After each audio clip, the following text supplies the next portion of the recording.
In the beginning, she gave me of the tree, and I did eat. No, Odysseus, let him rack his brains with you and the other captives. I How to fight guilty. Impossible. Trust me.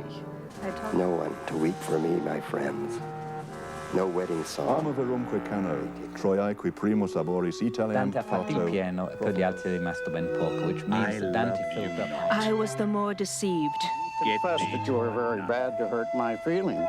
Cried Candide, I'm through. Enough. Who are you then? Part of that force which would do evil evermore, and yet She was eating a maraschino ice at that precise moment. There is no When Gregor Samsa woke up one morning, he found himself changed in his bed into a monstrous dung beetle.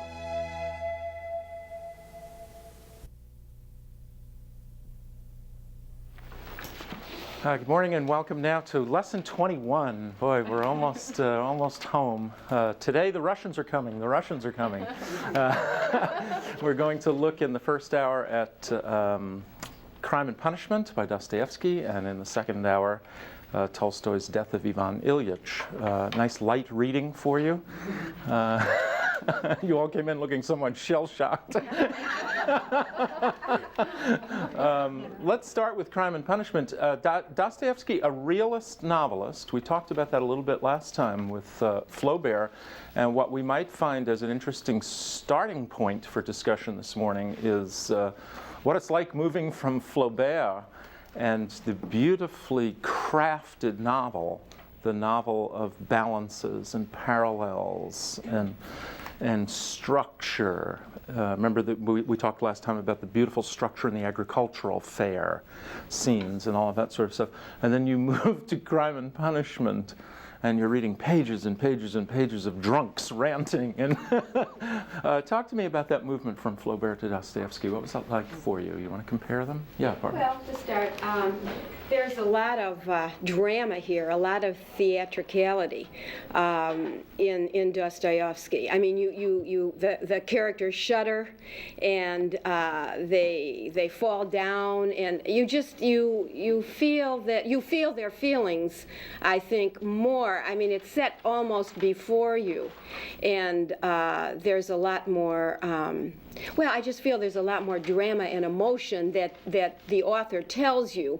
It's underlying, certainly in Flaubert, but here it's right out. I mean, it's just so empathetic. Yeah, Dostoevsky did indeed talk about himself as a realist in the sense of, not in the sense of focusing on external detail and object, but in terms of capturing what he described as the human soul. And he said he was a realist on that level of the psyche rather than on that level of detail. So your observation, I think, is a good one. Others? Yeah? Well, I felt that everyone was a victim here, and the problem really for me was what to me was an underlying theme, that some people you could get away with things because of what you were or what you might become or who you knew, but the majority were resigned to being victims. Witness the carriage driver who had run over Marmeladov. Yes. And he knew, because he knew the policeman recognized this as the carriage of someone important, nothing was going to happen to him. And everybody else just assumed the same thing. You know, he ran over someone. Yeah. He didn't really try to avoid it. After all, he was going down the road, and the man should have gotten out of his way, and everybody agreed. Yeah, that's an interesting observation, that they see themselves as victims. Well, no, they feel helpless, therefore they know they're victims. Yeah, that's a different way of putting it. Yeah, I agree with that. Yeah, there is a kind of sense, isn't there, that life is much stronger. How do you put this? Yeah, I'll put it that way. Life is much stronger and has so much more force and so much more energy than the human's ability to either control it or shape it or make sense of it. And so you're right, we get a real sense, don't we, in the world of a Dostoevskian novel, or what we might call a Dostoevskian world, in which intellect and reason are not necessarily the motivations for human action. They're ways of trying to discover or trying to put form on what is essentially formless. And it proves weak in the face of that. Let me go Rosemary, and then Valeria. And it seems to be a parallel with today's sort of living. It seems like hard living gives us an excuse to have to make excuses for people that commit crimes. In other words, they couldn't help it, they had a poor childhood, they weren't feeling well, they're poverty-stricken, which wipes away ethics. And I think that the harder the world gets, the less ethics you see and the less morals you see. And we just sort of cry with them and think, well, they couldn't help it, and you excuse it.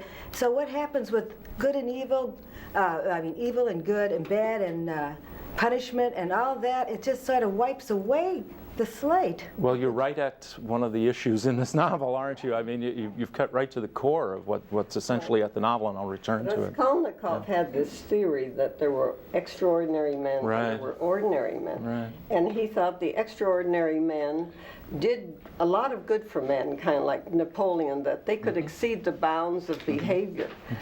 And I think he just tried to apply it to himself and the pawnbroker. But somehow that theory went by the boards when he actually killed her, because though I don't think he recognized how the crime had seeped into his conscience, it did. Because that led to his schizophrenia and everything else. That again, you guys are cutting right into the heart of the novel. Yeah, it's Dostoevsky's sense that you commit the crime, and you will insist on the punishment for the crime. That there is that voice inside of you that will demand punishment for that crime. Yeah, Ada, and then Peter. I was going to comment that I was struck by the overall sepia tones of the whole thing. It was real gloomy. Yeah. Descriptions of the stench of the streets, the water was filthy, the conditions the people lived in, and we were talking about a whole section of people with interspersed with images of the very rich. I didn't meet too many people that were middle class, as we would call today. They were either upper or real poor. Welcome to 19th century Russia. Yeah, precisely right. Yeah, and Dostoevsky, as you point out, is famous for, in that world that he creates, peopling it with people who really never before had entree into the novel form. You're dealing with prostitutes, and you're dealing with drunkards, and you're dealing with ne'er-do-wells and failures, and however you want to describe that subclass of society. I think it's interesting that in your description of that, the students got tossed in there. Yeah, they did. Yes, right. Well, again, welcome to 19th century Russia. Yeah, the students were scraping to get by. Yeah, Raskolnikov, of course, is not going to school as we meet him because he can't afford it. Yeah, he couldn't get that Pell Grant that he needed so desperately. Peter. He makes the case for the superior people, but he never, he makes the case, and obviously we need superior people. If you look at Lenin or you look at Washington or others who make things happen, or Napoleon, but he never. But then he kind of balances that with what happens if you have all superior people. And you never really, obviously it's something you can't resolve, but he does give you both sides of the issue. Yeah. What he discovers, of course, is that his little intellectual theory is exactly that, a little intellectual theory that really doesn't get him very far. He can handle it intellectually, but really emotionally, his real person just couldn't. It got to him, which is what it should have. Yeah, that's a strain you'll see again in Tolstoy, actually, is our desire as human beings to invent or to imagine systems or ideologies which allow us to give shape and form to life as we experience it. And while it might have a terrific linguistic sense, that is, you might read it and it has a compelling logic to it, and it seems to capture, you can give order to experience via this theory. What all too often happens is the theory bumps up against the formlessness of life, and the theory is rendered into nonsense. Life is too strong for those ideologies. Let me go this way. So, intellectually thinking, well, you can do whatever you like for the betterment of, even though it harms some people. And I was thinking, in a way, sometimes our country does that when we go into other countries that are doing things wrong to their people, and we can kill off people for the betterment of another group. And I thought, ooh. Societies do this all the time. We as a country do that. Yeah, oh, of course, yeah. And societies do this to their own all the time as well. It's one of the, but of course the values of that group are somewhat different from the values, can sometimes be in conflict with the values of the individual within that group. But it was still that parallel when I started to think of it. It was really shocking to me. Yeah, Barbara. Well, I'm wondering if Raskolnikov was the genius that he thinks he was the superior man. Because if he was, he would not have felt this guilt and this punishment. Because I wonder if Napoleon, or as you brought out, you know, it's almost like setting the stage for the Russian Revolution. I mean, I don't think Lenin and Stalin felt guilt. I mean, they stepped over the barrier, and Raskolnikov himself says bloodletting is part of it. But he couldn't cope with it. Yeah, I think he discovers that he's not. I mean, during the course of the novel, he discovers he is not a Superman. And one of the things Dostoevsky's doing, I think, is, and I think Tolstoy will do the same thing, although not in what we're reading, is he's attacking, in some ways, the socialist theories that are evolving in Russia, even as he writes. You know that he had quite liberal, what they call liberal sentiments as a young person. You no doubt read in your introductions that the horrifying experience he had when he was arrested for these liberal sentiments and was trotted out, was thrown into prison, and he was literally taken out to be executed. It must have been, you just can't imagine what that experience must have been like. Set up in front of the firing squad, blindfolded, and then at the last minute, it was all staged, of course, and at the last minute received a reprieve from the Tsar. You can imagine what kind of experience that must have been like. That was like Job and God. And he had just miserable kinds of personal experiences like that through his life. It wasn't until really his second marriage where he gets this young woman who kind of takes care of his business affairs, and he comes to success. But I wanted to make the point that he is attacking. He then becomes quite conservative, I think, in his social views later in his life. And one of the things he's attacking is this notion of socialism that's starting to form. It really has been forming for several decades, but it's really starting to take shape now. Remember, we're not that many years from the revolution. In terms of history, we're not many years at all. We've just had the slaves freed, the serfs have just been freed in the early 1860s, just before the publication of this novel. There's a great social change going on in Russia. And one of the things that makes him nervous about the socialists is they're theory-based rather than experientially based. Now, their goal is good, to be sure, and there's no doubt that Dostoevsky would embrace the goal, but what he was fearful of, I think, were the theorists. And it is kind of interesting, isn't it? If somebody asked about modern analogies earlier, and there are all sorts of striking modern analogies that suggest those intellectuals and those social theorists can be very, very dangerous indeed. I guess the most striking example that's immediately coming to me is a leader of a country who was educated in France, in the best universities of France, was a kind of socialist, came back to his country and proceeded to murder on an enormously grand scale and brutally and violently, all in an effort to actualize his theories. I'm talking about Pol Pot in Cambodia. Just one of the most haunting reigns of terror you can imagine, and yet wonderfully spun in ideology. It makes perfect, once you grant the premises, it makes a kind of perfect social engineering. But what a frighteningly anti-human experience. The means justify the ends, but they don't.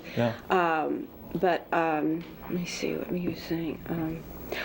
Didn't Raskolnikov say that under kind of ironically, that under the socialist society, that their theory is to make a perfect society, and that there would not be any need for crime, but that the socialists don't take human nature into consideration. You got it. That's been, and you know, that's been its epitaph, hasn't it? As it is kind of, or at least its communist manifestations, which is we should not confuse, but its communist manifestations have collapsed left and right. That has indeed been the kind of epitaph that's been written on the system, is that its ends are very good, but its means do not understand human nature. They're missing something about the human being. Yeah. He knows that's the demons in man, you know, he knows what he should do, because Raskolnikov starts out with thinking, this is a horrible thing, this is a terrible thing, why, you know, why am I even thinking about it? Then gradually he seems to think, it sort of took hold of him like some force without came into him, and things fell into place. He hears about her being alone, a woman is going to be alone, and it's just sort of, he just sort of walks through this whole thing. Well, it's very confusing, Rosemary, isn't it? If I ask you guys to tell me, why did Raskolnikov commit this murder? You realize how difficult it is for you to do that for me? It's very difficult. You get those two reasons. The one initially where he just needed the money for himself. Exactly, and he's going to do good with it. And you have a duality of reasons, just as you have the duality of personality and this, the double. Yeah, well, there is the double. You've been reading a little criticism, have you? Yeah.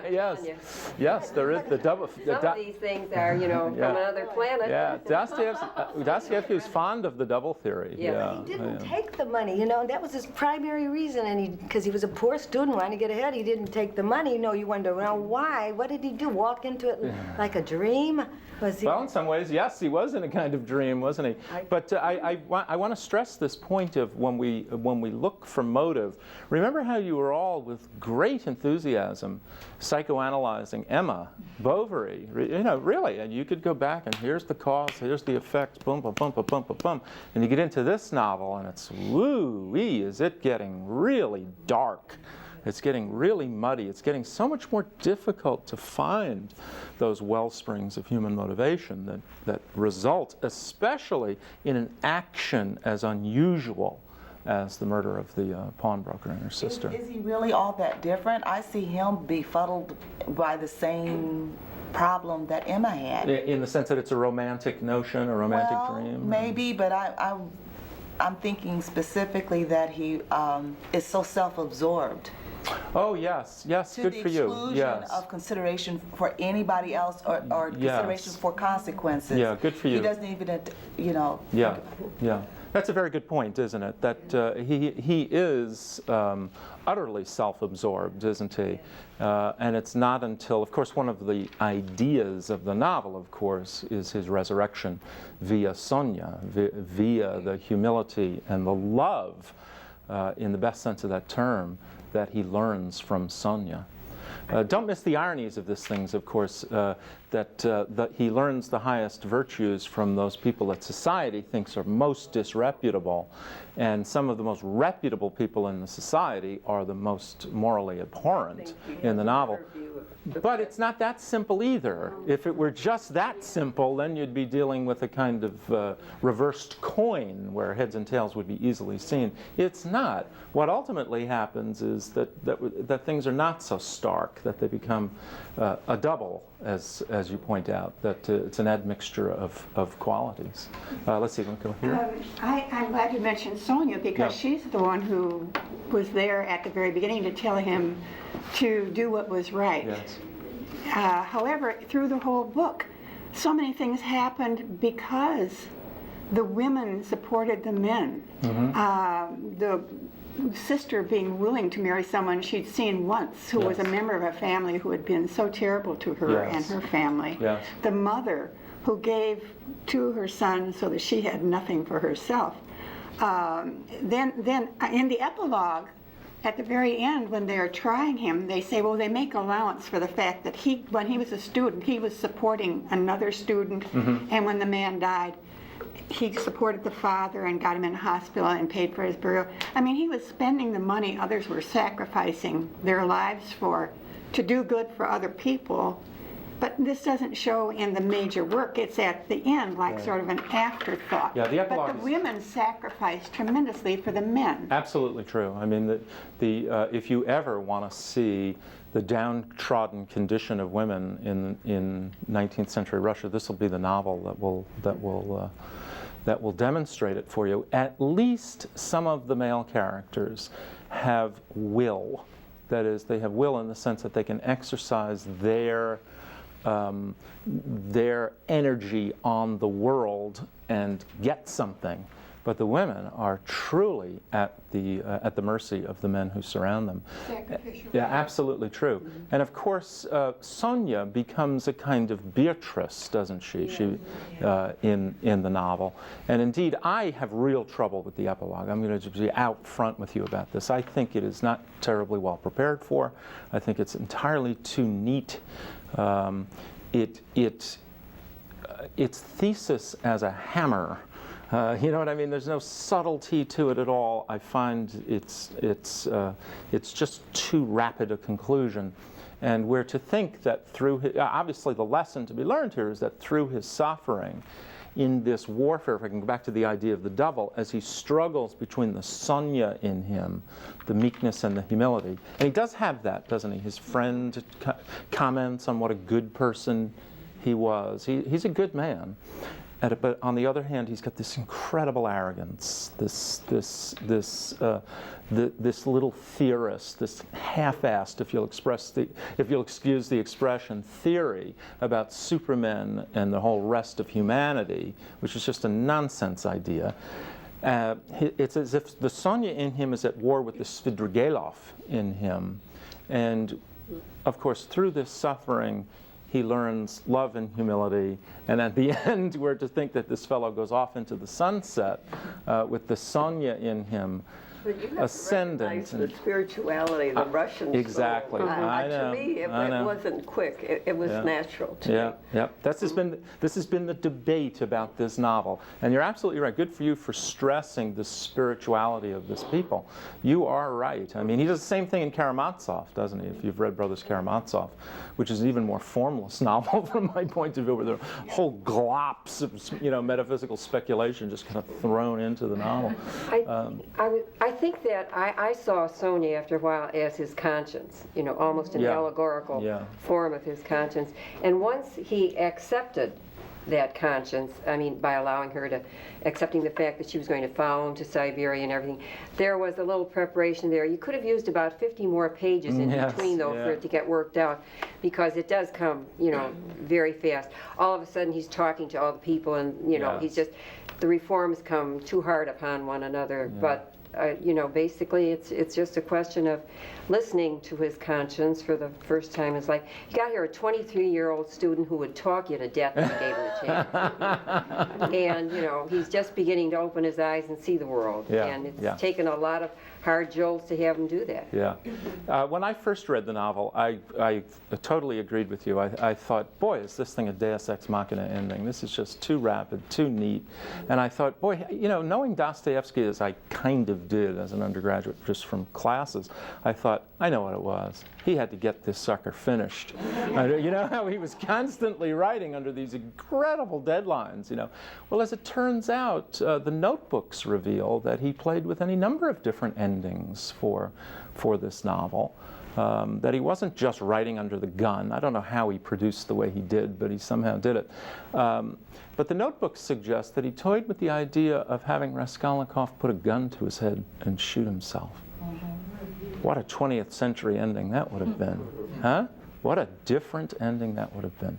Very dark indeed. But here's your point about the Russian spirituality asserting itself, and while that would make a better novel for me, reading in the middle of the 20th century when I first came out, God, that's a frightening thing to say as this century is coming to an end. The late 60s when I first read it, here, it would have made sense for me for him to put a bullet to his head. For him, it would not. Yeah. That encounter with the pawnbroker, I think when he went there and saw, as he said, she was a louse on society, I think he killed her more for himself. I think it says later that I killed her for myself. I think the theory went out the window. Yeah. And I think he felt, you know, what was she in society? She just preyed on students and she was of no worth. And he thought he was benefiting society. But then when Lizaveta came in the picture, I think then his conscience affected him, because here was this innocent he had to kill too. Yeah. Well, this is the difficulty too, isn't it, between individual morality and social morality when you get into useful and useless as descriptions of human beings. I mean, this is if we've learned nothing else in the 20th century, how easy it is for societies to do that, and what an utterly terrifying idea it is, ultimately. I mean, we all do this. I mean, I don't think we should pretend that we don't use a utilitarian yardstick to measure human worth sometimes. We really do. And that is a dangerous, dangerous, dangerous game to play, isn't it? Now, we're doing it in all sorts of ways, both in societal terms, in terms of economics, but we're also doing it, aren't we, in terms of, medical ethics, let's use as an example, the kind of problems we wrestle with as a society now with old, terminally ill, unconscious patients, you know, that sort of thing. What are we to do? What kind of yardstick are we to bring to bear to determine useful from useless? It's a frightening idea, isn't it? Yeah. Who is man to determine what is useless and useful? You know, it's just such a plain God theory, and we're told not to judge. We are not to judge. And if we follow those old-time religion, spiritual things, I imagine it would be much easier. But since it would be easier, Rosemary, but it would not be necessarily better. Do not ever confuse, I think, easier for better, because your theocracy may not be somebody else's theocracy. It's a very whose God are we speaking for? Let's see, Ada. Yeah. I guess what I had in mind was waving my hand about, you already spoke to, and that was that good, or what is good, what is bad, we tend to define by position, socio-economic, class or education, etc. And I think in Crime and Punishment we see that good and bad is in all people, regardless of who they are and where they are. And I think this theme he followed through in all the way, like I have a hard time with these names. Right, Raskolnikov? Raskolnikov, yeah. Raskolnikov, yeah. Okay. Wasn't all bad. Right. And he wasn't all good. And I wasn't really surprised. I was surprised that on the end that he used so few words to bring it out. I really wasn't surprised. And no more than the prostitute, Sonia, was not all bad, absolutely. but good. Oh, absolutely. And I think in today's society, we tend to do the same thing. A prostitute can't shout rape. Yeah. After all, she's a prostitute, and we know intellectually that isn't so. But we tend to propagate that in our society today. Yeah, good for you. I mean, you're absolutely right. And Tolstoy will also hit this same point, won't he, in The Death of Ivan Ilyich, that the yardstick that the society uses to measure value is very sloppy indeed. If you, and you're right, it tends to be on what can be objectified and what can be measured. If I ask you who are the successful people in a given town, and you've never been to the town before, you know what you're going to do. You're going to go to the community, there's the biggest houses and where the fanciest cars, and you will confuse successful with what can be measured in terms of dollars and cents. There you have, and of course, Tolstoy gives us that marvelous picture of Ivan Ilyich, who is the ultimate upper middle class guy, you know, does everything right, does everything that's expected of him. The modern analogies are so easy to make, aren't they? And he's led no life, you know. His life, he looks back to authenticity in his life. He's got to go all the way back to childhood to find it. He's been a big zero, is exactly right. This novel, to get back to Crime and Punishment, this novel is really very much about that wrestling with the value of human life. I have to bring out something that was discussed prior to class this morning. Okay. And that is, I would like to know how people feel about the to me, unseemly humor of various people, the way they laugh at things and confuse the people that are laughing about or to, and the comedic thing is there because I'd brought in a list of what some of these names mean. Yes. And they, you know, it's as though he's a Dickens in that he's naming people for their trade. Or a Russian reading this would understand it in a humorous way that we don't pick up at all. Yeah. Is there a lot of this going on at a level that I don't understand? Not a lot of it, no. I mean, it's a kind of subtle, kind of wry kind of humor. It's not oh boy, is he undercutting. But I mean, he was poking fun at society at the same time he was criticizing, wasn't he? Absolutely true. Yeah. Look, they do that in the Bible, and it wasn't supposed to be a fun thing. It was that people were described by their names, and it's all through the Bible. The Hebrews have done that all through. By the names meant certain things, humility and this and royalty. Back to Raskolnikov. I think, my opinion is that he wanted to think that he was a superior man and was doing this crime for the theory. And I think he says at the end, he did it for vanity, he did it for pride, he did it for himself. Because no good came out of this, really. I mean, who is he to say that he can kill a woman because he knows she's a pawnbroker, he only knows one side of her. And remember also, he kills Lizaveta, who is a serf. Who just happened along. Yeah. A good one, you know, and a religious one. Now, I don't know if she was wearing this cross at the time, or she had already given the cross to Sonia, but there were the two crosses, the wooden cross and the copper cross. So he kills a religious person, a good person, along with this crime. Yeah, you've all hit just really good questions. I'm gonna go to the videotape now. I had the opportunity right here in this studio to talk with Ed Wasiolek, who is the editor of, among other things, Crime and Punishment and the Critics. I hear nods of assertion. He's written any number of books. Here's our interview with Ed Wasiolek. And I think, you know, that when you first come to this novel, you can read it like a detective story because it's a chase. It's a very familiar form that we see on TV all the time. The only difference here is that Raskolnikov is running toward his punishment instead of away from it. Having done the murder without implication, he then drops clues all over the place. What's Dostoevsky's point in that? That the sinner demands punishment? Is it? Yes. Is it that? Mm-hmm. Yeah. Yes. Yeah. Yes. Which is, I think, is very hard for us to accept.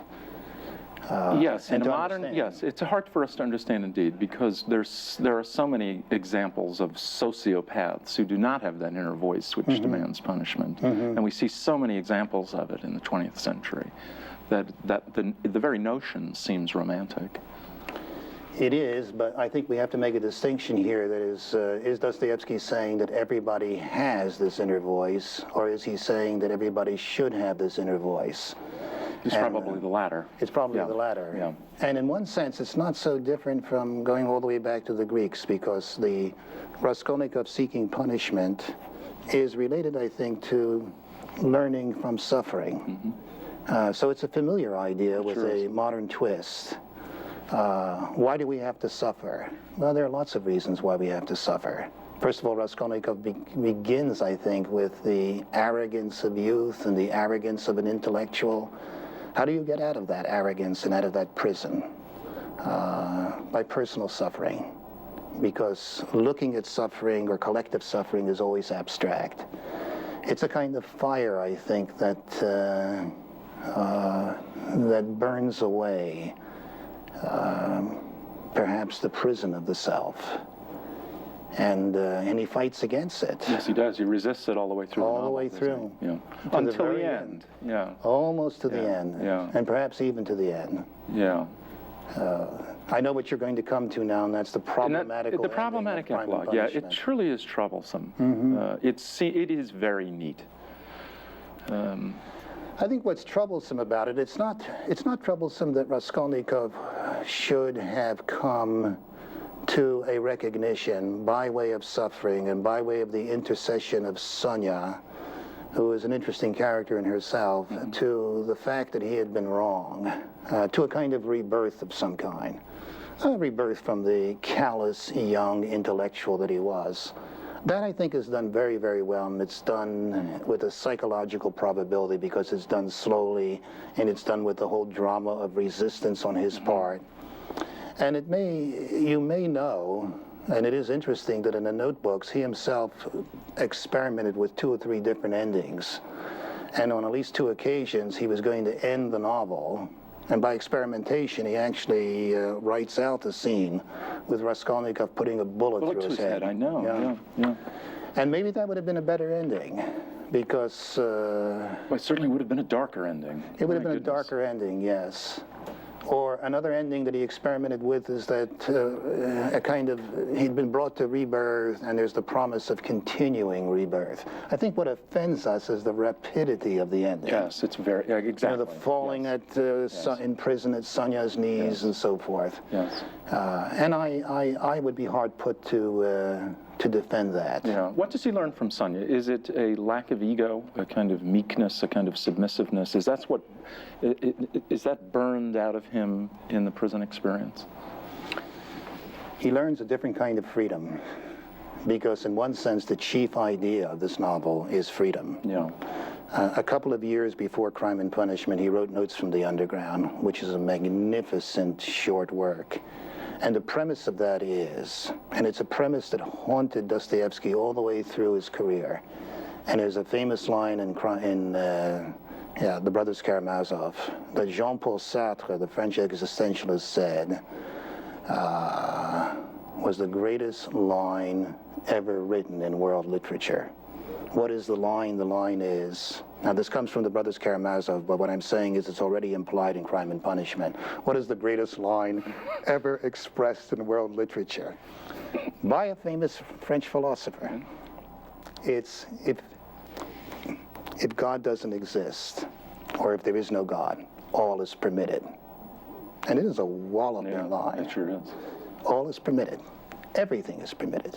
Not just the nice things are permitted, everything is permitted. There's no reason why I should love you. There's no reason why, if I want to, I shouldn't squash you like a bug. There's no reason why we shouldn't be cannibals. If there is no God, all is permitted.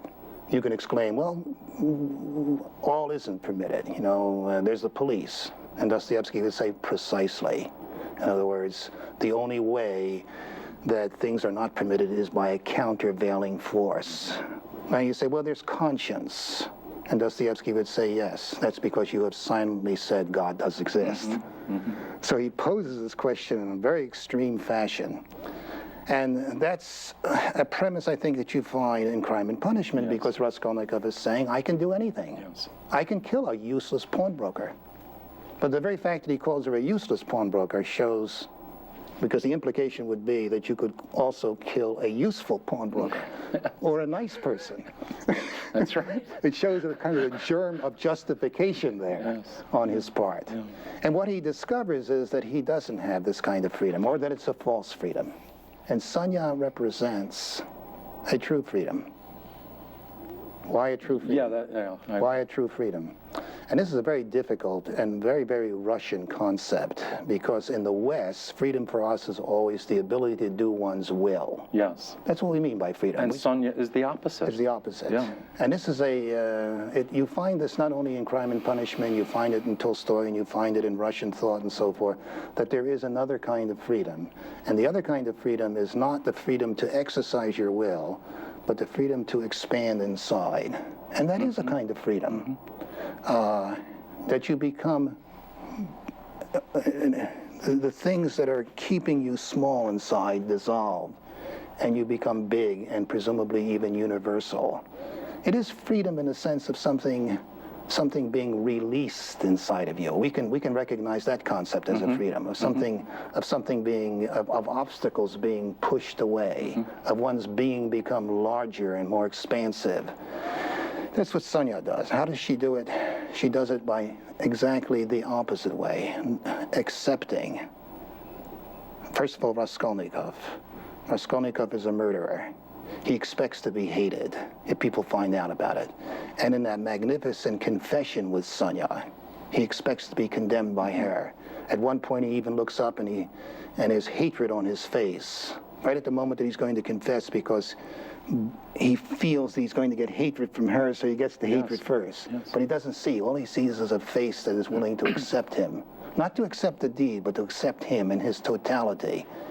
How is that freedom? or she brings him to that kind, and in a very well done way, I think, and step by step. The very act of accepting is an incorporation into your being of the world about you, so that you become now a freer person in the sense that you are no longer excluding things from you. And you take in all of the worlds, no matter what its moral coloration. It's a very strange concept because we don't have that in the Western world. Very For us, difficult. freedom is simply, I do it to you before you do it to me, or something of that kind. That's a very difficult concept, isn't it? It is. And that's almost supra-rational. Yes. Rather than sub-rational, Yes. isn't it? Yes, it is. It doesn't bring a rational scale of values to bear on the world. It accepts the world as it is. And by accepting the world, on an intellectual level, you accept the fact that you don't understand it, which is another form of force. Understanding is inevitably tied to judgment, and judgment is inevitably a kind of foisting of something on the world. It is an act of will. That's right. So there's a kind of freedom in will-lessness, which I admit is very strange for us, but it's in Crime and Punishment, and it's in Russian literature and in Russian thought. Yeah, it's almost Asian. It's Asian, yes. It's more, rather than European. Precisely, and that's the Asian part, I think, of this country at the crossroads. Yes. Wasn't that wonderful? Yeah, he was just terrific. I mean, I could have sat there, even in that clown outfit I was wearing, I could have sat there and listened to him for hours. He's just an absolutely charming man. He's, as I told you off camera, he's written several important books on Dostoevsky. I urge you to read them all now that you've seen him and heard from him. This concept, let me talk briefly about it. This concept of freedom is extremely difficult for us, isn't it? It's a very odd, foreign notion that he talked about there, and for most of us, we really have to wrestle with it. Was that a real revelation for you as you listened to him talk? Revelation after revelation. Listening to him talk, yeah. It was for me, I've got to tell you, that I have always used the Western notion of freedom when I read Dostoevsky, and it hadn't occurred to me, quite frankly, until he pointed it out, and then it was like an epiphany. It was like, oh, of course, that's it. That's exactly what is going on in this novel. That's what I was trying to say about ethics, and if you do the right thing, you do have a freedom. He said it so well, the expansion of the person. You can expand. But understand what he also said, and I don't think you'd like it, as a matter of fact, Rosemary, because you've always been very, very fundamental in your views. But he says that that freedom involves absorbing without judgment. Right? It means without letting your little orthodoxies, without letting your little ideologies put a kind of form on that experience. It's to take it all in and expand the self. It's a remarkable idea. Now, lots of hands. Good. He was provocative. Let me. Right. Dr. Wasiolik did mention a counterbalancing force. And what came to my mind as he said that, would that be Raskolnikov and Svidrigailov? Svidrigailov, sure. Because at least Raskolnikov is a moral man who did an immoral deed. Right. And he goes on to redemption. Yeah. Svidrigailov is will. Yeah. So that's the value of spirituality. Yeah. And if you go the other way, you have Svidrigailov, who lives only for himself and is, I suppose you'd call him an amoral person as opposed to an immoral person. Yeah, he's a sensualist for sure. Yeah. Yeah, good point. Let's see, Susan. But this all seems very Christian, and it's almost, what occurs to me is what the East took out of Christ's message. Yeah. You might reasonably say is a much deeper, more understanding of that spirituality, the message, and what the West took out of it, which is more black and white. Yes, indeed. I think you're right. It does have everything. It's really not as accurate. The Western interpretation of Christianity is not anywhere near as accurate. I agree. As this other. Well, love conquers all is very Christian, and that's what Sonia had, this marvelous love, and she conquered. But the thing is, it's not all perfect, and it never will be. And Christ knew that and accepted all sorts of people. But he did say love one another, and that was Christian and... Yeah, clearly you're both right. I don't think you're talking at cross purposes here, and I think that's that's partly what gives the novel its greatness, is that it does indeed take kind of West and East, if you will, and syncretize them in the novel. It is true that I mean, the Christian coloring in Crime and Punishment is Western Christian coloring in Crime and Punishment is extremely strong. I mean, you could almost take the epigraph from Karamazov, and somebody who knows the New Testament better than me will have to tell me where this comes from. But it's the notion of unless a kernel of wheat fall into the ground and die, it abideth alone or something, but yeah, but unless it die, it won't be reborn. Matthew. Yeah, exactly. And that's kind of the notion in Karamazov, and it's the idea in Crime and Punishment as well. It's that, as Wasyolek talked about it, as a kind of Greek idea, the notion that one has to go through that. How often have we seen this in our course? That kind of ritualistic death and rebirth. We saw it in literature way before Christ was ever thought of. This kind of ritualistic death and resurrection, this kind of death and rebirth. And out of that suffering, out of that journey, comes a new wisdom, not only about the world outside the self, and this is a real Western notion that there's, this objective thing out there called the world, and the self is different from it, but also a new perception of the self as an actor in that world. And his notion of freedom is very interesting in that it's much more Asian in the sense that it breaks down that sense of the world as object and the self as subject. You know how we go through our life that way? There's the earth, and it's an object, and we're a subject that moves through it. Well, you notice how this novel kind of breaks that down there, and even in Crime and Punishment, you'll see it again in Tolstoy. Even other selves in this Russian novel become objects, right? It doesn't the pawnbroker become, for Raskolnikov, an object, And because she's an object, he can do things to her. What happens to him, of course, at the end is that sense of the self separate from the object really breaks down, doesn't it? He really does learn love by breaking through of, I think what Wasyolek called the prison of the self. He breaks through that prison, and don't miss the irony, of course. Where does it happen? In prison. You'll see Tolstoy doing a similar kind of thing, where Ivan Ilyich is most alive in the moment of his death. And wasn't he a prisoner of himself when he was all alone and he rejected people? Absolutely, they were objects. Yeah, and he absolutely. just said no, he didn't want anyone near him. Yeah. All right, I'm going to go Ada Barber. And talking about freedom and Sonia's ability to accept a murderer, even a murderer, I was amazed with her ability to accept her lot in life without rancor. I felt that it would speak to the fact that her ability to accept her lot in life dealt with the fact that she didn't allow things to touch the essence of what she was. Very and nice put. Her garden, as it were, was well tended and well manicured, and she rose above the freedom that she got inside, allowed her to rise above her circumstances. And so in essence, one might say she was essentially a good woman. Yes, good for you. I mean, her circumstances are essentially accidents, aren't they? I mean, the fact that she's born into a certain family, to certain kinds of people, are accidents in terms of the self. But she made the choice to go on the street to save her father and her father's second family. Right. And to try to help them after he was gone. And good for you. That her motivation is not her gain. Never is with Sonia. Sonia is always outer directed.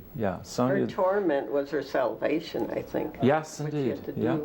I think Dostoevsky and Tolstoy are kinder to peasants than Flaubert was. Oh, definitely. Oh, my goodness, yes. He knew them better. Oh, absolutely true. There's there are several Russian myths that I'm sure you're familiar with. One of them is the notion of the earth, Mother Russia, as they talk about it. You know, Solzhenitsyn can come over here and live in New Hampshire in exile, but boy, as soon as he can go home, he wants to go home. You know, there's that notion that this is Mother Russia. The other, of course, is the notion of the peasant, that one learns from the peasant. There is this great distrust in such a class society as Russia has always been, and in such an autocratic society as Russia has always been. This has been the great trouble we're watching politically over there now, is how a lot of skeptics are saying, look, you know, they've got thousands of years of history of these horribly autocratic czars, and these people have been told what to do from cradle to grave, and now suddenly they're supposed to become Wall Street capitalists and have initiative and live happily ever after, and we see what's happening. It's just terrible, the kind of suffering going on. Yeah. That's what we want to export. Well, of course. And they should resist that. If they're wise, they will. Well, they are. They are somewhat insulted by it. Yeah, and the other part of that myth, you see, is that the peasant, and this is a mythos, I mean, this is romantic. We have it in our culture as well, only it takes the form of the cowboy or the frontiersman or the person who lives outside that social ladder, that social structure. But the peasant embodies noble, pure, righteous ideas. The peasant invariably in Dostoevsky is the only one with good, in the Russian novel, the only one with good teeth. You know, it's from that, I'm serious, you know, yeah. And you see the city in Dostoevsky is just, oh my goodness, it's just brutal, isn't it? Just absolutely brutal. Here they are just in a kind of Darwinian world with no safety nets at all. And it's truly a nightmare vision of life in 19th century Russia. You can also view this lack of suppression of will and gaining of suffering, getting a greater good and so forth, also from a political standpoint too, other than the religious standpoint, because it's like a precursor for the revolution, because these people are down and they are accepting it, and they are becoming higher because of it. And I don't know if Dostoevsky is idealizing these people, because somewhere in the novel, he doesn't say it, but someone says that the Russian people are a broad people. And by that he's inferring, this character is inferring the different sides of their personality. And perhaps this wanting the suffering or accepting and going above the suffering will come to a point where things will change. Maybe, you know, that's been you know, you hear Russian experts talk about this, but this, you can see the literature, and we've got to be careful of generalizing from one, you know, piece of literature. But let me tell you that it does spill over into any number of pieces. Is this notion that we must suffer? Look at the notion of happiness in this novel. If I ask you to talk to me about happiness in this novel, you see how hard pressed you are, and the only way the happiness comes is through suffering. You know? That's where the happiness comes from. But they always try to kill any spiritual life in the people, so they won't have hope, because the spiritual life is their hope and their strength. If they don't have that, then they can beat them down more and conquer them and be more. Dostoevsky will say they can't beat it out of them. It's in there, and it's part of the human being, and it will not be beaten out. Yeah. Let me see. I got to go here first. Yeah. People say suffer, but I think the real word that we think of when we think of the peasant and the downtrodden in Russia is endure. Yeah. No matter what happens, they bend with it and they last. Yeah. They have such a strength that is built into them. The ones who couldn't make it naturally aren't the ones that's going to be there to have children and carry it on, but they've become a model for endurance no matter what happens. Now, there are methods of enduring. Dostoevsky is not a romantic about this. I mean, look at some of the methods of dealing with the ugly reality are drunkenness, you know, a kind of fatalism that is really destructive of the individual, you know, all sorts of ways, but no different from how downtrodden behave in any society. You know, what today, instead of being a drunk, instead of seeing all these drunks, maybe we would see them using needles or something, you know, but it's the same idea, you know, the same basic idea. Because they have no hope. That's it. Yeah. Ada? Back to this myth about peasants, I wonder if it is more because the peasant or the poor, especially those in rural areas such as in Russia, we associate them being unpolluted by urban problems and ideology. And that because of their closeness to nature, we associate them with a closeness to God and a deity. And they suffered hardships that we don't dream about in urban situations. As a matter of fact, we're considered soft as urban dwellers in mind and in body and spiritually, almost in every For the way. Russian, you're absolutely right, and it goes beyond that. I mean, the Russian peasant is in tune with the natural cycles of nature. You know, is that a redundancy? You know what I meant by that. Yeah, they live closer to the earth. You know, all of these things. This is a struggle, you know, in literature. I know Western literature best. I can't speak to Asian literature and to African literature and South American literature, but from the Industrial Revolution to about 1830 or so, there's this sense of progress. You get this wonderful romanticism, you know, where the human being comes to the fore. And then, but you also get with the Industrial Revolution, of course, the growth of cities, and, you know, obviously, and you get these big, crowded, dirty, alienating cities. And this becomes a struggle in 19th century literature, both in America and in Europe, and indeed in Russia, of how the city becomes an unnatural environment. It makes a Sonia become a prostitute in order to survive. You all know the story, the American story, Maggie, a Girl of the Streets. You know, the same idea being written, you know, roughly the same time, give or take a decade or two. The notion that the city is a dangerous and bad place, and that if you want to get into your essential human nature, you got to get out of them. You know, so you see a lot of literature of the cowboy riding off, you know, or what's our modern analogy, hopping on a motorcycle. Easy Rider, you know, hopping on the motorcycle, going out to experience America, right? And it's the moving out from the city, out on the road. Jack Kerouac, you know, on the road, you know. My point, you all get my point. The difference, of course, is that in the modern one, in Easy Rider, that incredible last scene where they're blown away by a gun. Here, there's still that notion that from the suffering can come wisdom. From the suffering can come something positive. But that's just true. Where we ever got skewed in the idea that suffering and pain aren't part of life if only you behave, or if you have enough money, or what. I don't understand, because you don't have to be alive that long to know that suffering is part of life. Yes. I mean, hard parts are there. Yes. And as far as jumping on your motorcycle or even a horse or whatever, you can run, but you can't hide. Tolstoy's going to address this. What a wonderful thing you just said, because it's a perfect lead-in to the death of Ivan Ilyich.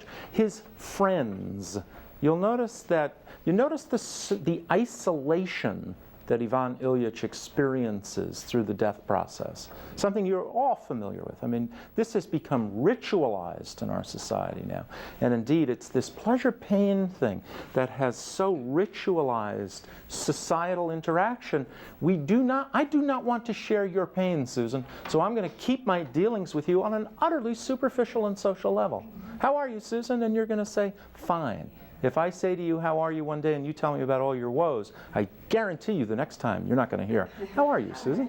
All right, on that wonderful note, we're going to have to bring this hour to an end. That was a wonderfully provocative discussion of crime and punishment. Yeah, it's over, yeah.